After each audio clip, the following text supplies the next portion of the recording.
السلام علیکم، آداب۔ ہمارے ملک میں بلڈوزر صرف ایک مشین نہیں رہا ہے، یہ ایک سیاسی ہتھیار بن چکا ہے۔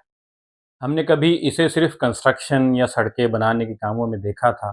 آج یہ سرکار میں بیٹھے نیتاؤں کے لیے کبھی تباہی مچانے تو کبھی سیاسی جشن میں پھول برسانے کے لیے استعمال ہوتا ہے۔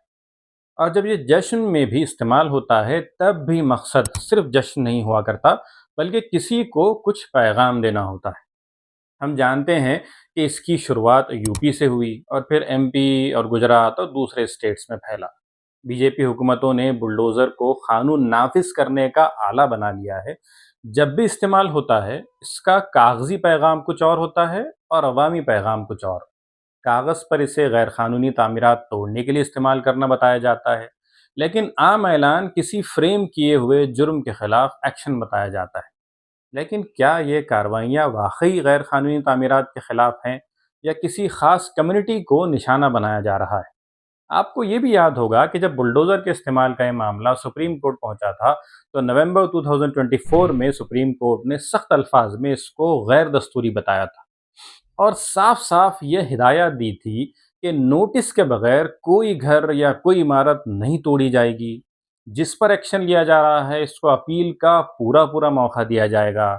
تمام کارروائیوں کی ویڈیو ریکارڈنگ کرنا ضروری ہوگی۔ سپریم کورٹ نے کہا تھا کہ اگر ان ہدایات کی خلاف ورزی ہوتی ہے تو جو ذمہ دار افسر ہوگا اس کو ہم سزا دیں گے۔ کچھ سماجی لیڈروں نے اس کے خلاف آواز بھی اٹھائی تھی، جیسے کسان رہنما راکیش ٹکیت نے خبردار کیا کہ اگر بلڈوزر کا غلط استعمال نہیں روکا جاتا ہے تو کسان ٹریکٹر سے جواب دیں گے۔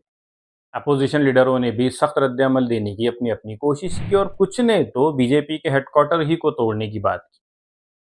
اگر آپ نمبرز کو دیکھیں، ڈیٹا کو دیکھیں تو 2019 میں 1,07,625 افراد بے گھر ہوئے تھے۔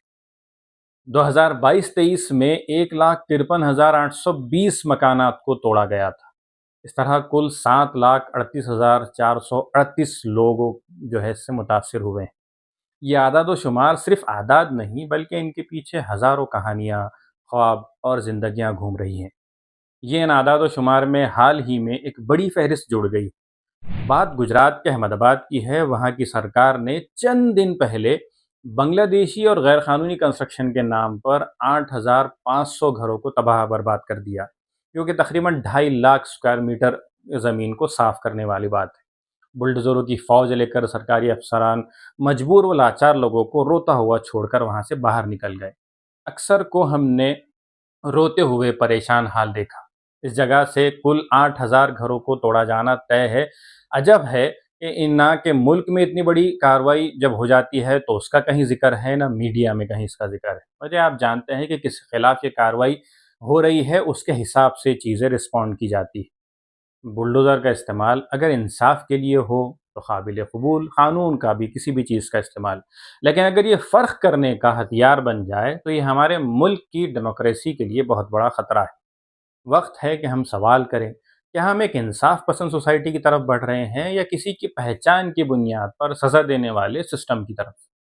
آواز اٹھانا ضروری اس لیے بھی ہے کہ ظلم کو جب موقع دیا جاتا ہے تو وہ پھر اپنا رخ ہر ایک کی طرف پھیر لیتا ہے۔ دیر سویر سب کو اس کا شکار بننا پڑتا ہے، اور اس کے کچھ ہلکے جو اشارے ہیں ہم نے جگہ جگہ دیکھے ہیں۔ کہیں کسی انسپیکٹر ثبوت کو قتل کر دیا جاتا ہے تو کہیں کسی اور جگہ پر دوسری کمیونٹی کے لوگوں پر بھی ظلم کیا جاتا ہے۔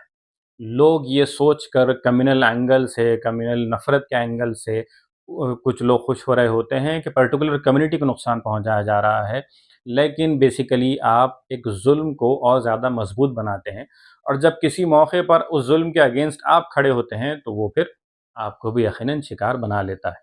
تو اگر وہ لوگ جو انصاف پسند سوچ والے ہیں، جن کی آئیڈیالوجی، جن کا مذہب، جن کی اپنی سوچ انصاف والی ہے، ابھی ان کی ذمہ داری ہے کہ اس طرح کے تمام ایکشنز کے خلاف وہ آواز اٹھائیں اور اس ملک کی ڈیموکریسی کو، اس ملک کے انصاف کو، اس ملک کی اچھی فضا کو بچانے کے لیے آگے آنا بہت زیادہ ضروری محسوس ہوتا ہے۔ انسنی انکہی کے اس سیکنڈ ایپیسوڈ میں ہم یہ خبر آپ کے پاس لے کر آئے تھے، اس لیے کہ ایک بہت اہم شہر میں اتنے ہزاروں گھروں کو چند گھنٹوں میں یا چند دنوں میں توڑ دیا جاتا ہے۔ اور وہ نیوز بہت جتنی بڑی نیوز ہے اتنی بڑی ہائی لائٹ ہو کر وہ ہمارے سامنے نہیں آ پاتی، تو اس نیوز کو ہم آپ کے سامنے لے کر آئے تھے۔